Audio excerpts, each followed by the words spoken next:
नमस्कार श्रोताओं, शाम के ठीक 7:20 हुए हैं और ये समय है आपके अपने कार्यक्रम स्पोर्ट्स स्कैन का, जिसमें होती है खेल खबरों के साथ खेल और खिलाड़ियों की बातें। खेल खबरों का विश्लेषण, उन पर चर्चा करने के लिए हमारे साथ होते हैं स्पोर्ट्स एक्सपर्ट्स। और आज के स्पोर्ट्स स्कैन के इस एडिशन के साथ मैं हूं आपका होस्ट और दोस्त सिद्धार्थ सिंह। और आज के इस एडिशन में हम बात करेंगे साल के पहले grand slam tennis tournament Australian open की। जानेंगे क्या कुछ खास रहा क्रिकेट में आईपीएल की नीलामी में, और ले चलेंगे आपको फुटबॉल की दुनिया में, जानेंगे इंडियन सुपर लीग और प्रीमियर लीग का हाल। इन खेल खबरों पर विस्तार से चर्चा करने के लिए हमारे साथ स्टूडियो में मौजूद हैं वरिष्ठ खेल पत्रकार रणवीर सिंह। रणवीर, स्पोर्ट्स स्कैन कार्यक्रम में आपका स्वागत है। सिद्धार्थ, आपको और स्पोर्ट्स स्कैन सुनने वाले सभी लिसनर्स को मेरा भी नमस्कार। और आगे बढ़ने से पहले नजर डाल लेते हैं अब तक की स्पोर्ट्स हेडलाइंस पर। Daniel Medvedev Australian open tennis tournament के पुरुष सिंगल्स के फाइनल में पहुंच गए हैं।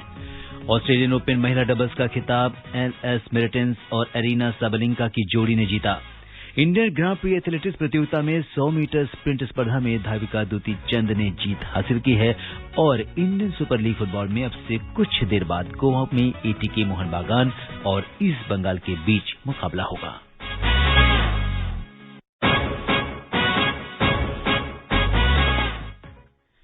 और सबसे पहले बात करते हैं साल के पहले ग्रैंड स्लैम ऑस्ट्रेलियन ओपन की, जिसमें आज रूस की डेनियल मेदवेदेव ने पुरुष सिंगल्स की फाइनल में जगह बना ली है। अगर हम देखें तो पुरुष सिंगल्स का अब फाइनल मैच सुपर संडे को होगा, जबकि महिला सिंगल्स का फाइनल शनिवार को होगा। क्या कुछ हुआ ऑस्ट्रेलियन ओपन में अब तक के सफर में, जानते हैं अपनी सहयोगी मनीषा खन्ना की इस रिपोर्ट में। ऑस्ट्रेलियन ओपन टेनिस टूर्नामेंट के पुरुष सिंगल्स मुकाबले में रूस के डेनियल मेदवेदेव ने ग्रीक के स्टेफानोस स्टीसिपास को सीधे सेटों में हराकर फाइनल में प्रवेश किया है। उन्होंने स्टीसिपास को 6-4, 6-2, 7-5 से हराया। मेदवेदेव का मुकाबला रविवार को फाइनल में 8 बार के विजेता नोवाक जोकोविच से होगा। सेमीफाइनल में शीर्ष वरीयता प्राप्त सर्बिया के नोवाक जोकोविच ने रूस के अजलान कारात्सेव को 6-3, 6-4, 6-2 से हराकर फाइनल में प्रवेश किया। नोवाक जोकोविच अभी तक इस प्रतियोगिता के फाइनल में हारे नहीं हैं। महिला सिंगल्स का फाइनल शनिवार को नाओमी ओसाका और जेनिफर ब्रैडी के बीच होगा। पहले सेमीफाइनल में जापान की नाओमी ओसाका ने अमेरिका की सेरेना विलियम्स का 24वां ग्रैंड स्लैम जीतने का सपना तोड़ दिया और सेरेना को लगातार सेटों में 6-3, 6-4 से हराकर वर्ष के पहले ग्रैंड स्लैम के फाइनल में जगह बनाई। नाओमी ने फरवरी 2020 के बाद से ग्रैंड स्लैम में एक भी मुकाबला नहीं हारा है। ओसाका दूसरी बार फाइनल में पहुंची है। इससे पहले वे 2019 में खिताब जीत चुकी हैं। दूसरे सेमीफाइनल में जेनिफर ब्रैडी ने चेक गणराज्य की कैरोलिना मुचोवा को 6-4, 3-6, 6-4 से हराकर फाइनल में प्रवेश किया। जेनिफर ब्रैडी पहली बार किसी ग्रैंड स्लैम के फाइनल में खेलेंगी। प्रतियोगिता में महिला डबल्स का खिताब एल.एस. मेरिटेंस और एरिना साबालेंका की जोड़ी ने जीत लिया है। फाइनल में इस जोड़ी ने बारगोरा क्रेजिसिकोवा और कैटरीना सिनियाकोवा की जोड़ी को 6-2, 6-3 से हराया। पुरुष डबल्स के फाइनल में मौजूदा चैंपियन राजीव राम और जो सेलिसबरी की जोड़ी का मुकाबला इवान डोडिक और फिलिप पोलोसिक से रविवार को होगा। आज सेमीफाइनल में राजीव और सेलिसबरी की जोड़ी ने जेमी मरे और ब्रूनो स्वारेस की जोड़ी को 7-6, 6-4 से हराया। देखना दिलचस्प होगा कि फाइनल में खिताब किस खिलाड़ी के नाम होगा। Manisha Khanna, sports scan. जी हां, अगर हम बात करें तो रणवीर, विश्व रैंकिंग में नंबर 4 रूस के डेनियल मेदवेदेव ने सेमीफाइनल मुकाबले में ग्रीस के स्टेफानोस सिसिपास को हराकर अब फाइनल में जगह बना ली है। और अगर हम देखें तो मेदवेदेव ने पूरे 2 घंटे 9 मिनट तक चले मुकाबले में 5वीं सीड सिसिपास को लगातार सेटों में 6-4, 6-2, 7-5 से हराया और फाइनल में अपनी जगह बनाई। क्या कुछ कहेंगे इस मैच के बारे में? मैं तो ये कहूंगा कि मैच तो ऑन द डॉटेड लाइन ही था। मेदवेदेव को ये मैच जीतना ही था, क्योंकि उनका नाम बड़ा है, उनका कद बड़ा है, वो खेलते अच्छा है और उनके सामने जो खिलाड़ी थे वो इतने तजुर्बे वाले नहीं थे, जिसका पूरा फायदा मेदवेदेव ने उठाया और सीधे सेटों में उनको हरा करके इस टूर्नामेंट के फाइनल में जगह बनाई। अब फाइनल में नोवाक जोकोविच के सामने उनका मुकाबला होना है और अगर आप मुझसे कहें तो ये मुकाबला जो है मैं 60-40 रखूंगा नोवाक के फेवर में, क्योंकि वो 8 बार के चैंपियन है और एक उनका अनूठा रिकॉर्ड है इस टूर्नामेंट में, ऑस्ट्रेलियन ओपन में, कि जब वो फाइनल में पहुंचे हैं तो फिर वो ट्रॉफी उठा करके ही घर वापस लौटे हैं। बिल्कुल, अगर जो फाइनल मुकाबला है नोवाक जोकोविच से, और जैसा कि 8 बार जो है वो चैंपियन रह चुके हैं, फाइनल में अभी तक हारे नहीं है, तो किस तरह का मुकाबला आप देख पा रहे हैं फाइनल में? देखिए, मेदवेदेव कोशिश तो पूरी करेंगे, जैसा मैंने कहा 60-40 नोवाक के फेवर में जी। तो मुकाबला अच्छा रहेगा, दिलचस्प रहेगा और मेदवेदेव फाइट अच्छी देंगे। बाकी देखना है कि वो उलटफेर करने में सक्षम हो पाते हैं या नहीं। जी। और महिला सिंगल्स का भी जो फाइनल है वो शनिवार को नाओमी ओसाका और जेनिफर ब्रैडी के बीच होगा। दोनों के बीच में जो मुकाबला होने वाला है, नाओमी ओसाका और जेनिफर ब्रैडी, बहुत किस तरह का मुकाबला आप देख रहे हैं दोनों के बीच में? देखिए, वो भी मुझे ऑन द डॉटेड लाइन ही लग रहा है, क्योंकि नाओमी ओसाका पिछले करीब 5-7 साल से बहुत अच्छी टेनिस खेल रही हैं और एशिया की बड़ी प्लेयर हैं और 2019 का ऑस्ट्रेलियन ओपन खिताब भी उन्होंने यहां जीता था, जबकि उनके सामने जेनिफर ब्रैडी पहली बार किसी ग्रैंड स्लैम के फाइनल में पहुंची हैं। तजुर्बा उनके पास कम है, हौसला जरूर ज्यादा होगा। देखना है कि जब सुपर संडे को ये फाइनल मुकाबला होगा तो नाओमी का वो किस तरह से मुकाबला कर पाती हैं। जी हाँ, और इस बीच प्रतियोगिता में महिला डबल्स का खिताब एलिस मेरेंटेंस और एरिना साबालेंका की जोड़ी ने जीत लिया है। फाइनल में इस जोड़ी ने बारगोरा कैजिसिकोवा और कैटरीना सिन्याकोवा की जोड़ी को 6-2, 6-3 से हराया। तो महिला डबल्स के तो हमें फाइनल नतीजे भी मिल गए हैं इसके। बिल्कुल, और वो जिस तरह के मुकाबले होते हैं, बहुत, एक तो डबल्स के मैचेस बहुत फास्ट होते हैं जी, और वो देखने में बहुत रोचक लगते हैं, बहुत रोमांच होता है। तो जब आदमी मैच देखने बैठता है तो फिर वो हट नहीं पाता जब तक मैच डिसाइड ना हो जाए। बिल्कुल। और संडे को ही एक दूसरा मुकाबला जो जिसे हम सुपर संडे कह रहे हैं, पुरुष डबल्स के फाइनल में मौजूदा चैंपियन राजीव राम और जो सेलिसब्री की जोड़ी का मुकाबला इवान डोडिक और फिलिप पोलासेक से साथ होगा। इसमें भी डिफेंडिंग चैंपियन है, चूंकि राम, तो लगता है कि चीजें उनके फेवर में रहेंगी और उलटफेर शायद ही पुरुष डबल्स में देखने को मिले। जी हाँ, तो इस पे हमारी नजर बनी रहेगी कि किस तरीके से क्या कुछ होता है ऑस्ट्रेलियन ओपन में। और अब बात करते हैं इंडियन ग्रां प्री की। पटियाला में चल रही इंडियन ग्रां प्री एथलेटिक्स प्रतियोगिता में 100 मीटर स्प्रिंट स्पर्धा में धाविका दूती चंद ने जीत हासिल की है। ओडिशा का प्रतिनिधित्व कर रही दूती ने 11.51 सेकंड का समय निकालकर पहला स्थान हासिल किया। दूती का इस स्पर्धा में 11.22 का राष्ट्रीय रिकॉर्ड है। उन्होंने अभी टोक्यो ओलंपिक में क्वालिफाई नहीं किया है, जिसका क्वालिफिकेशन समय 11.15 सेकंड का है। अक्टूबर 2019 के बाद से ये पहली राष्ट्रीय स्तर की ट्रैक एंड फील्ड स्पर्धा है। और दूती चंद जिस तरीके से प्रदर्शन करती रही हैं, देश की शान है। क्या कुछ लगता है कि ओलंपिक क्वालिफाई करने में और ओलंपिक की तैयारी उनकी किस तरह से चल रही है? देखिए, क्वालिफाई नहीं कर सकी हैं, लेकिन एक बहुत गरीब परिवार से आती हैं दूती चंद, उड़ीसा के, और उसके बाद उन्होंने जिस तरह से नेशनल और इंटरनेशनल प्लेटफॉर्म पे अपने आप को स्थापित किया। एशियन गेम्स में उन्होंने 200 मीटर और 400 मीटर में जो है स्वर्ण पदक जीते थे। उसके अलावा 100 मीटर में सिल्वर मेडल था। ये उनकी बड़ी उपलब्धि है। कॉमनवेल्थ गेम्स में भी वो मेडल लेकर के लौटी थी जी। तो लगा था कि कोई एथलीट पीटी उषा के बाद इतना चढ़ के आ रहा है, लेकिन उसके बाद ओलंपिक के लिए क्वालिफाई नहीं कर पाई है, तो थोड़ा सा निराशा वाली बात। जी, अभी फिलहाल अगर हम उनका रिकॉर्ड देखें तो 11.22 का राष्ट्रीय रिकॉर्ड है, और जैसा कि टोक्यो ओलंपिक के लिए 11.15 सेकंड का चाहिए था हमें।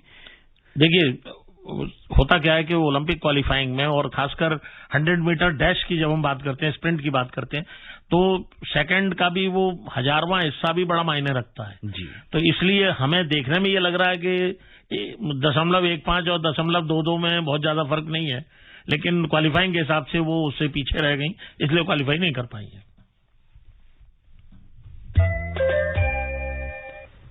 और अब बात करते हैं फुटबॉल की। इंडियन सुपर लीग फुटबॉल में एटीके मोहन बागान और ईस्ट बंगाल के बीच मुकाबला अभी अब से कुछ सेकंड्स के बाद यानी 7:30 बजे शुरू हो रहा है। तालिका में एटीके मोहन बागान 17 मैच में 11 जीत के साथ शीर्ष पर है और उसके 36 अंक हैं। वहीं ईस्ट बंगाल 17 में से 3 जीत के साथ 9वें स्थान पर काबिज है।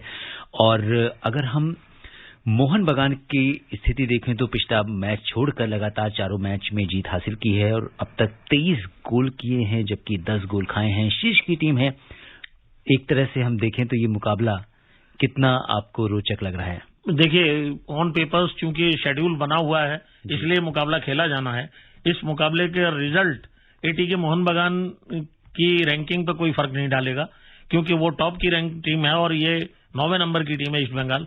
किसी जमाने में जो कलकत्ता की 3 दिग्गज टीमें हुआ करती थी, मोहन बागान, ईस्ट बंगाल और मोहम्मडन स्पोर्टिंग, उसमें मोहन बागान टॉप पे रहती थी, ईस्ट बंगाल नंबर 2 पे रहती थी, और यहाँ पर ये टीम बहुत पिछड़ी हुई है। तो आज के मुकाबले से बहुत ज्यादा फर्क पड़ने वाला है नहीं।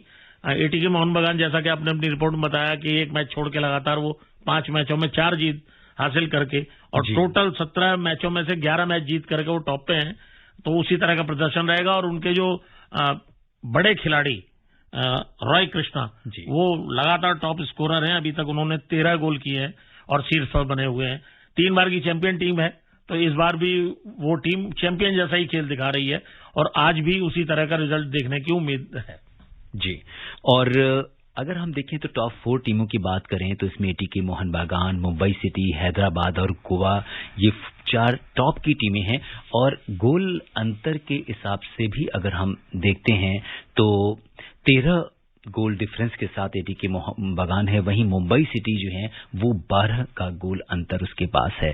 तो ये जो मुकाबला आपको जो बहुत क्लोज फाइट चल रही है मुंबई सिटी और एटीके मोहन बागान में, हालांकि बीच में अंक तालिका में हम देखते रहते हैं कभी वो मुंबई सिटी ऊपर होती है, कभी मोहन बागान ऊपर हो जाती है। देखो, बहुत ज्यादा फर्क पड़ने वाला है नहीं फर्स्ट सेकंड रैंकिंग में।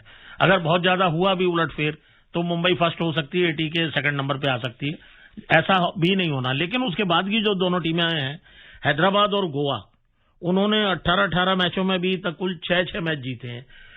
एटीके मोहन बागान 11 मैच जीत करके टॉप पे है। मुंबई की टीम जो है 10 मैच जीत के सेकंड प्लेस पे है।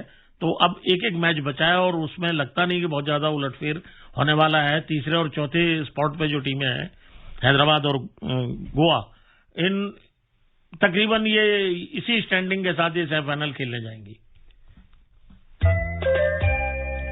फुटबॉल पर ही रहते हैं, बात करते हैं प्रीमियर लीग की, जिसमें आज देर रात वुल्स का मुकाबला लीड्स यूनाइटेड से होगा। 12वें स्थान पर काबिज वुल्स ने 24 मैच में से 8 जीत दर्ज की है और उसके 30 अंक हैं। वहीं लीड्स यूनाइटेड 11वें स्थान पर है और उसने 23 में से 10 जीत हासिल की है और उसके 32 अंक हैं। अगर इस मुकाबले की बात करें तो दोनों ही टीमें एक स्थान का अंतर है। लीड्स यूनाइटेड 11वें पे और वुल्स 12वें स्थान पर है। इसमें भी वही है कि बहुत ज्यादा फर्क पड़ने वाला है नहीं। जो टीमें टॉप पे चल रही हैं वो तो टॉप पे है ही है। ये 11वें और 12वें नंबर की टीमें, कोई बहुत ज्यादा फर्क इनके रिजल्ट से पड़ने वाला है नहीं। टीम की जो स्टैंडिंग है उसमें कोई बहुत ज्यादा फर्क नहीं पड़ेगा। शेड्यूल है तो इन्हें खेलना है और खेल करके वापस जाएंगी। बिल्कुल। अगर इसकी शीर्ष पर हम बात करें तो मैन सिटी है जिसने 17 मैच जीते हैं। वहीं दूसरे स्थान पर मैन यूनाइटेड है जिसने 13 मैच जीते हैं और उसके 46 अंक हैं, जबकि मैन सिटी के 56 अंक हैं।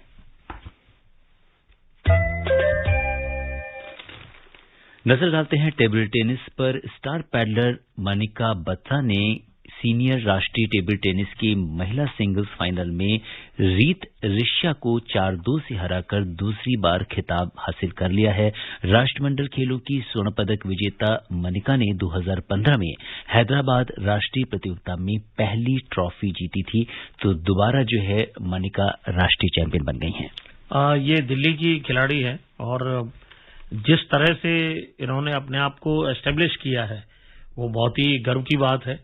जितना मेहनत करती हैं वो उस तरह से पे ऑफ हो रहा है और देश का नाम तो रोशन किया ही है। और एक कॉमनवेल्थ गेम्स में जब उन्होंने सिंगल्स का और डबल्स का जब गोल्ड मेडल जीता था सिंगापुर की टीम को हरा करके, वो अपने आप में एक रिकॉर्ड था। उस रिकॉर्ड को उन्होंने बनाया था। तो सबकी लाडली है और लगता है कि ओलंपिक में जाकर के भी वो कुछ अच्छा करेंगी, देश के लिए कुछ अच्छी पोजीशन लेके आएंगे तो बड़ी बात है। क्रिकेट की बात करते हैं। आईपीएल में ऑक्शन के साथ ही 14वें सीजन के लिए तैयारियां शुरू हो गई हैं। इस बार ऑक्शन में 61 स्लॉट के लिए 292 खिलाड़ियों पर बोली लगी। इसमें से सिर्फ 57 खिलाड़ी ही खरीदे गए। खरीदे गए खिलाड़ियों में खास बात यह रही कि सबसे ज्यादा इसमें ऑलराउंडर्स रहे। क्या कुछ खास रहा इस नीलामी में, जानते हैं हमारे सहयोगी अतहर की इस रिपोर्ट में। आईपीएल में इस बार नीलामी में 6 बड़े रिकॉर्ड्स बने। विराट कोहली की टीम रॉयल चैलेंजर्स बेंगलुरु ने 14 करोड़ से ज्यादा के सबसे ज्यादा खिलाड़ियों को खरीदने का रिकॉर्ड बनाया। वहीं ऑस्ट्रेलिया की युवा तेज गेंदबाज राइली मेरिडिथ आईपीएल इतिहास के सबसे महंगे अनकैप्ड विदेशी प्लेयर बन गए। उन्हें पंजाब किंग्स ने 8 करोड़ रुपए में खरीदा। आरसीबी ने कल हुए ऑक्शन में ऑस्ट्रेलिया के ग्लेन मैक्सवेल को 14 करोड़ 25 लाख और न्यूजीलैंड के काइल जेमिसन को 15 करोड़ रुपए में खरीदा। इससे पहले भी कोहली की टीम ने 2014 में युवराज को 14 करोड़ में खरीदा था। आरसीबी 14 करोड़ से ज्यादा में सबसे ज्यादा खिलाड़ियों को खरीदने वाली टीम बन गई। जेमिसन न्यूजीलैंड से आने वाले सबसे महंगे प्लेयर बन गए। ये पहली बार है जब एक ऑक्शन में 4 खिलाड़ियों को फ्रेंचाइजियों ने 14 करोड़ से ज्यादा रुपए में खरीदा। इसमें मॉरिस, जेमिसन, रिचर्डसन और मैक्सवेल शामिल हैं। 24 साल के तेज गेंदबाज मेरिडिथ को पंजाब ने उनके बेस प्राइस 40 लाख रुपए से 20 गुना ज्यादा कीमत 8 करोड़ पर खरीदा। चेन्नई में गए कृष्णप्पा गौतम अब तक के सबसे महंगे अनकैप्ड प्लेयर भी बने। अनकैप्ड प्लेयर का मतलब है ऐसे खिलाड़ी जिन्होंने कभी इंटरनेशनल मैच नहीं खेला हो। ग्लेन मैक्सवेल ओवरऑल ऑक्शन में सबसे ज्यादा कमाई करने वाले दूसरे खिलाड़ी बन गए। वे अब तक 5 ऑक्शन में सबसे ज्यादा 45 करोड़ 30 लाख रुपए कमा चुके हैं। इस बार आईपीएल में चेन्नई सुपर किंग्स की टीम में सबसे ज्यादा उम्रदराज खिलाड़ी हैं। वहीं दूसरी ओर राजस्थान रॉयल्स सबसे युवा टीम बनी है। Athar Saeed, sports scan. रणवीर, अगर इस पूरे ऑक्शन पर अगर हम देखें तो क्रिस मॉरिस ने दक्षिण अफ्रीका के जिस तरीके से 16 करोड़ 25 लाख रुपए में उनका जबकि बेस प्राइस 75 लाख रुपए था, राजस्थान ने उनको खरीदा है। एक बड़ा मतलब ये कह सकते हैं कि जो सबसे महंगे खिलाड़ी रहे। और इसमें जैसा कि आपने देखा कि कई सारे रिकॉर्ड्स भी रहे, कई तरह के उलटफेर भी हमें देखने को मिले। देखो, आपने रिकॉर्ड पैसे कमाने के मामले में तो क्रिस मॉरिस का बता दिया, लेकिन एक रिकॉर्ड और चल रहा है उनके नाम कि साउथ अफ्रीका की टीम के तीनों फॉर्मेट से वो बाहर है। वो किसी भी फॉर्मेट में नहीं खेल रहे हैं, लेकिन राजस्थान रॉयल्स ने उन पर इतना बड़ा दाव खेला है। देखना होगा वो राजस्थान रॉयल्स को कहां तक ले जा पाते हैं। इसके अलावा जो और दूसरे खिलाड़ियों की बात चली है, ग्लेन मैक्सवेल पिछले सीजन में कुछ बहुत ज्यादा अच्छा नहीं कर पाए थे। मेरे ख्याल से 100-125 रन उन्होंने पूरे टूर्नामेंट में बनाए और 1 विकेट लिया था। इस तरह का परफॉर्मेंस रहने के बाद ग्लेन मैक्सवेल पे विराट कोहली ने दाव लगाया है। देखना होगा वो कितना उनके काम आते हैं। लेकिन ये ऐसा खिलाड़ी है कि जिस दिन इसका दिन होगा, मैच को सिंगल हैंडेडली निकाल के ले जाएगा। और उसके अलावा कृष्णप्पा गौतम जो एक अनजान सा चेहरा है, अभी रणजी ट्रॉफी खेल रहे हैं, कोई इंटरनेशनल मैच नहीं खेला है। वो बेस प्राइस उनकी 20 लाख रुपए थी और वहां से उनको 9.25 करोड़ में सीएसके ने खरीदा है। ये एक बहुत बड़ा उछाल मिला है इस खिलाड़ी को। 46 गुना ज्यादा पैसा उनको मिला है। और सबसे अंत में अर्जुन तेंदुलकर, जिन पे सबकी बहुत निगाहें थी, महान सचिन तेंदुलकर के बेटे। अभी 3 दिन पहले उन्होंने मुंबई के एक टूर्नामेंट में एक धुआंधार पारी खेली थी, जिसमें 37 बॉलों में 77 के आसपास रन बनाए थे। 5 चौके 5 छक्के थे। उसको देखते हुए मुंबई ने उनको खरीदा है। उनकी बेस प्राइस पे लिया है, क्योंकि बड़े नाम महान खिलाड़ी सचिन तेंदुलकर के बेटे हैं। टीम में तो वो आ गए हैं और जब उनको खिलाया जाएगा सीनियर टीम में, देखना होगा वो परफॉर्मेंस किस तरह का करते हैं, तभी उनकी रैंकिंग आगे बढ़ेगी। जी, और एक खिलाड़ी की और चर्चा करनी पड़ेगी। न्यूजीलैंड के 26 साल के जेमिसन के लिए भी टीम में जोर आजमाइश हुई। सिर्फ 75 लाख के आधार मूल्य वाले इस खिलाड़ी को 15 करोड़ रुपए में बेंगलुरु की टीम ने हासिल किया। और अगर हम देखें तो अब तक सिर्फ 4 T20 अंतर्राष्ट्रीय मैच में जेमिसन सिर्फ 3 विकेट ले सके। हालांकि वो प्लेकट शील्ड में खेलते रहे हैं और हैट्रिक भी ले चुके हैं। बिग बैश लीग में भी जेमिसन का बहुत शानदार परफॉर्मेंस चल रहा है। उस लिहाज से टीमों ने उन पर दाव खेला है। और विराट कोहली चूंकि बहुत ही चतुर कप्तान है, तो उन्होंने उन पर दाव खेला है और दाव उनका तकरीबन सही ही रहा है। और श्रोताओं, अब समय अनुमति नहीं दे रहा है कि हम कुछ और खेल खबरों पर चर्चा करें। रणवीर, आप हमारे स्टूडियो में हैं और तमाम खेल खबरों पर चर्चा करने और विशेषज्ञ राय साझा करने के लिए आपका बहुत बहुत धन्यवाद। शुक्रिया बंधु। श्रोताओं, स्पोर्ट्स कैन में आज के लिए बस इतना ही। अगर आप इस कार्यक्रम को दोबारा सुनना चाहते हैं तो लॉग ऑन कर सकते हैं हमारी वेबसाइट newzoneair.com पर। कल शाम 7:20 पर दोबारा मुलाकात के वायदे के साथ इजाजत दीजिए अपने होस्ट और दोस्त सिद्धार्थ सिंह को। तब तक के लिए नमस्कार।